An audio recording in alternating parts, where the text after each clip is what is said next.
Hello and welcome to Overlord 1503. We're checking out the Season 13 changes. We're starting off with Newcastle, and to start everything off, his passive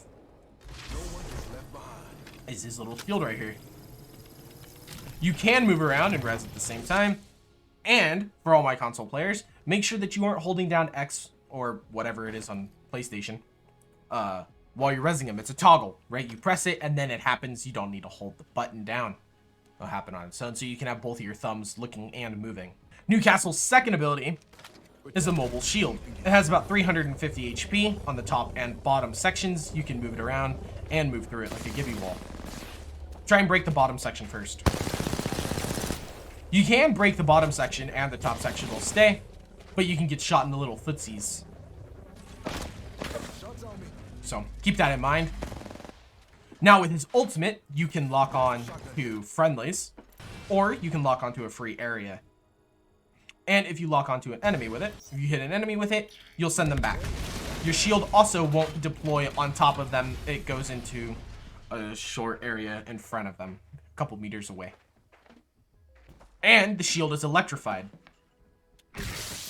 So it hurts and slows you down much like a Watson line. And you can destroy the small individual parts of the wall rather than the entire segment on the smaller parts. And you can move through.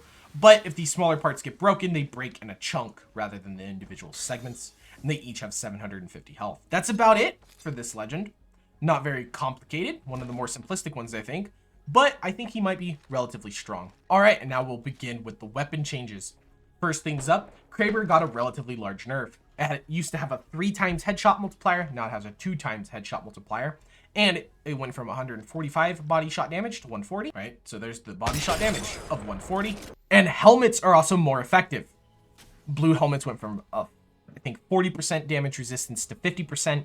And purple helmets went from 50 to 65% less damage to headshots. Fortified characters also don't take less headshot damage anymore, so they're all the same. The Kraber does not one-tap you to the head anymore if you have a purple helmet and red body. Try out a purple body and heal up, really. Yes, you can. So the Kraber is no longer the unstoppable one-tap master. It's entirely feasible to survive a headshot as a normal legend with a purple helmet and purple body. Try out a blue helmet and red body, really. So here's a blue helmet and a red body shield. You will survive. You would not survive with purple body and a blue helmet, but you will survive with a blue helmet and a red body shield. The Kraber is not nearly as an effective weapon as it used to be. Switch to Gibby for me real quick, really. Here, and to prove it, Fortified, still 189. So there's no difference on a Gibby or a Fuse at this point. Everybody's the same when it comes to headshots now. Yeah, the gold helmet and the purple helmet is also the same value, by the way. The gold helmet just allows you to have faster recharge, but it has the same damage resistance. So, Krabers, not nearly as scary. You can definitely fight somebody with a Kraber if you know that you have a purple helmet and good body shields. You can even fight a Kraber if you have a blue helmet. So, massive nerf to the Kraber. And just for all of you guys who are going to say something about the dummies surviving, they don't have a helmet on because you hit them for 280, which is double damage of the 140. Dummies don't have helmets. So as many of you know, the 301 and the Rampage have gone into the crafter rather than the flatline and the longbow. However, the Rampage handles much slower. You put it away and draw it out much slower. It also has slower reload speed. If I had ammo, I would show you. It also reloads much, much slower, as you can see here. It also ADSs and comes out of that quite a bit slower. The Spitfire doesn't have barrel stabilizer, and it has 5 less shots on it with the purple mag, or the gold mag for that matter. And it does 1 less point of damage. The exact same amount of damage as the dear old flatline, oddly enough. 18, 18. Headshot is 27, and the flatline hits for 32 on the headshot. So headshot-wise, after the LMG headshot nerf, the flatline is going to out damage it on headshots, but the flatline is still going to shoot faster, I believe, and have superior mag size. All of the LMGs got about a 10th a second worse handling on them, and they all reload quite a bit slower. Now with the energy LMGs, the Devo took a hefty nerf. Less hipfire, less damage per shot, it stows and has worse handling, and reloads quite a bit slower. The L-Star also got a pretty hefty nerf, as all the other LMG nerfs, but its overheat is quite bad. It's a second longer than it used to be. Do not overheat the L-Star. Into the care package, though, the Mastiff took the Spitfire's role. Now, the Mastiff is in a very interesting boat. It shoots quite quickly, has the dual shell integrated. However, you cannot two-tap people on the body against a purple enemy. You have to land headshots if you want to two-tap. You can literally one pellet needs to land on the head for you to be able to pull that off. But you can shoot it very quickly. And with the integrated dual shell, it's not too bad with its 4-shot mag. You'll only ever have to pop 2 reloads in it. It also has 28 reserved ammo, so you can shoot it for quite some time. And it's got some pretty nasty range on it. You can shoot the Mastiff from a surprisingly far distance. This is pretty far for the Mastiff normally, and you're still hitting for 70 damage. And that's most of the balance changes. If you're out of bounds, you're not allowed to do anything besides pretty much move and crouch. You can't shoot your weapons, use healing items, anything like that. Legend abilities. Valkyrie can no longer spin, and Rampart is a little bit faster with all of her abilities. The spin up on Sheila is shorter, and the walls come out faster, with almost triple HP. Oddly enough, syringes and shield cells spawn about 18% less frequently. Don't know what that really does to the game or why that matters, but they decided to do that. Now, onto the ranked changes. All right, so here's the beginning of the ranked discussion. If you're not really interested, I guess this is where the video ends for you guys. Hope you guys enjoyed the video, and we'll stick around to see more. Have a great rest of your day. For everybody else that has stuck around, they're switching up ranks by quite a bit. They're going to try and get rid of the RP cap for kills. I'm not entirely sure how this works. Don't really explain it very well. There's a kill RP cap is removed, and the base value of each kill is worth increasingly less down to a minimum. They don't really describe what that minimum is, what increasingly less per kill is, what our values are, really anything else. So I need to play around with that to actually see how it works.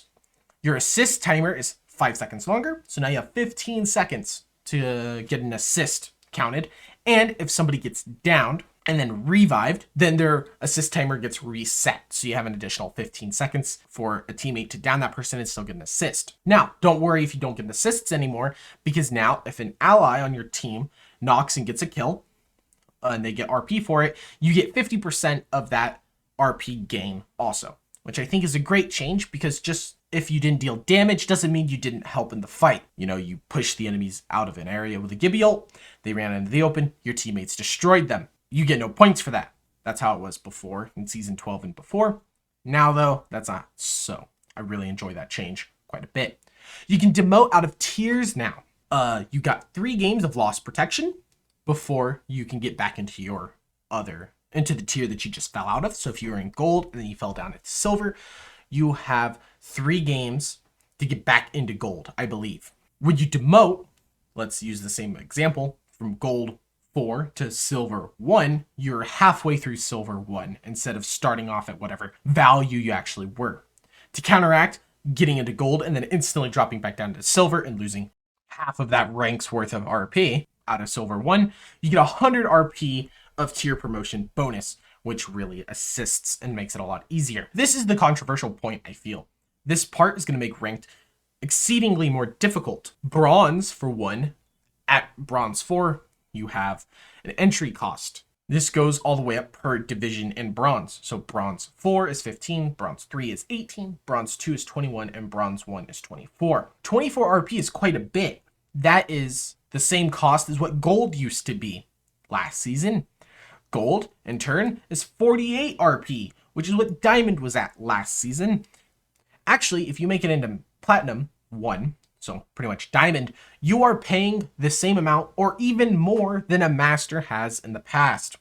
This is a lot of RP, and your kill RP does not appear to reflect this increased price. It seems to be about the same. I'm very, very concerned that this season of ranked is going to be exceedingly difficult, unless the kills give more in-game and they just did not reflect it properly on their website and on the balance changes. I don't know. There's no limit, so I guess you could get more than 5 kills now, but how many of us are dropping 8, 9, 10, 12 kill games per match in ranked. I don't know. That's going to be rough. You have to kill a lot of people to get any extra value out of the season. We'll see how it goes. Your kill differences have also changed slightly. If you kill someone who's one rank below or above, it doesn't matter. And past that, it's about the same. It's slightly reduced. This, I don't feel like comes up too often. I don't even think it's technically possible to fight someone who's 3 tiers away from you too often. That's very rare. Very, very rare. I feel bad for if you do find one of those. 30% kill value? That sucks. There's a rookie tier below bronze. It's like an introductory tier that doesn't take any RP to get out of, how bronze used to be. The thresholds have been increased by about 200 per division, so it's even harder to get into each one. I believe diamond is 11,000 RP this season. It's pretty rough. Third-party kill stealing fix. I've never actually experienced this, I think. Previously, when Team A downs players from Team B and Team A is subsequently eliminated, players from any team can misappropriate these downed players on Team B for kill credits by executing them, regardless of their involvement in the initial conflict. This issue has been fixed, and these kills are now properly voided. Kills are earned, not given. For one, I think if you knock somebody and they get finished, it should go to you even if you're dead. Okay, whatever, they're voided. But I don't think I've ever actually gotten the kill credit for executing somebody in that way that they're describing. I don't know if that's ever happened to me. And you're already dead. It's odd. I don't see very many executions in ranked anyways. So, I guess, in conclusion, I think this ranked season is going to be rough. Good luck to anyone who wants to get through it. Unless if I'm just stupid and you get a gazillion points for kills. But the way that they are describing it here does not appear so. Your kills seem to be quite low, in fact. If anything, they seem a little bit lower than they were last season. But, alas, I have to get into the game to see how that works. I'll have a couple of those videos coming out pretty soon too. Road to Diamond. Picked a bad season it looks like to do it, but I'll go for it. Until next time, I'm Overlord1503. I hope you enjoyed this video.